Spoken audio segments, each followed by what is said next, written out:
Israel ಹಾಗೂ Iran ನಡುವಿನ ಸಂಘರ್ಷ ದಿನದಿಂದ ದಿನಕ್ಕೆ ಉಗ್ರ ರೂಪವನ್ನ ಪಡೆದುಕೊಳ್ತಾ ಇದ್ರೆ ಇದರ ಮಧ್ಯ ಕನ್ನಡಿಗರು ಬೆಂಗಳೂರಿಗೆ ವಾಪಸ್ ಆಗಿದ್ದಾರೆ. ಬನ್ನಿ ಮಾತನಾಡಿಸ್ತಾ ಹೋಗೋಣ. ಮೇಡಮ್ ಹೇಳಿ, ಅಲ್ಲಿನ ಪರಿಸ್ಥಿತಿ ಯಾವ ರೀತಿ ಇತ್ತು, ನಿಮ್ಗೆ ಹೇಗೆ ಅನಿಸ್ತು ಮೇಡಮ್?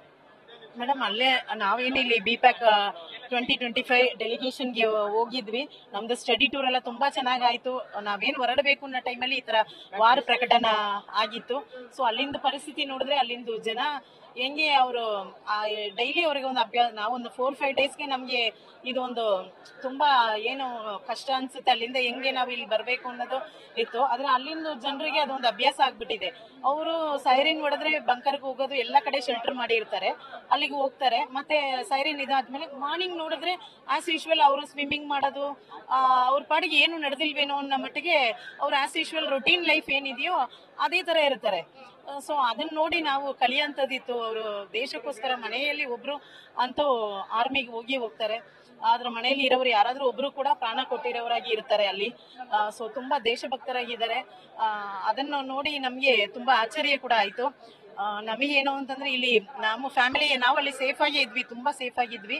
ಆದ್ರೂ ಕೂಡ ನಾವು ಇಲ್ಲಿ ಮನೆಗೆ ಅದನ್ನ ಕನ್ವಿನ್ಸ್ ಮಾಡಕ್ ಆಗ್ತಿಲ್ಲ. ಅವ್ರು ಎದುರ್ಕೊಳ್ತಾರೆ ಅಂತ ನಾವ್ ಹಂಗೆ ಹೇಳ್ತೀವಿ ಅಂತ ಮನೆಯವರೆಲ್ಲ ಗಾಬರಿ ಪಡ್ತಾ ಇದ್ರು.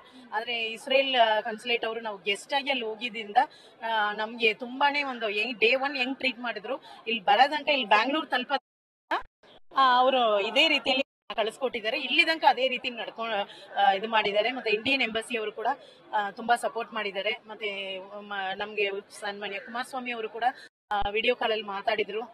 ಅವರು ನರೇಂದ್ರ ಮೋದಿ ಅವರು ಸರ್ಕಾರ ಅವರು ಕೂಡ ಧೈರ್ಯ ತುಂಬಿದ್ರು, ನೀವು ಬರಕ್ಕೆ ಎಲ್ಲಾ ಸಪೋರ್ಟ್ ನಾವು ಮಾಡ್ತೀವಿ ಅಂತ ಅಂದ್ರು.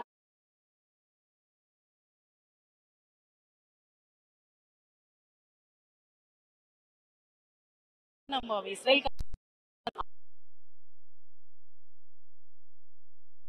ಹೆಂಗ್ ನೋಡ್ಕೊಳ್ತಾರೋ ಅದೇ ರೀತಿ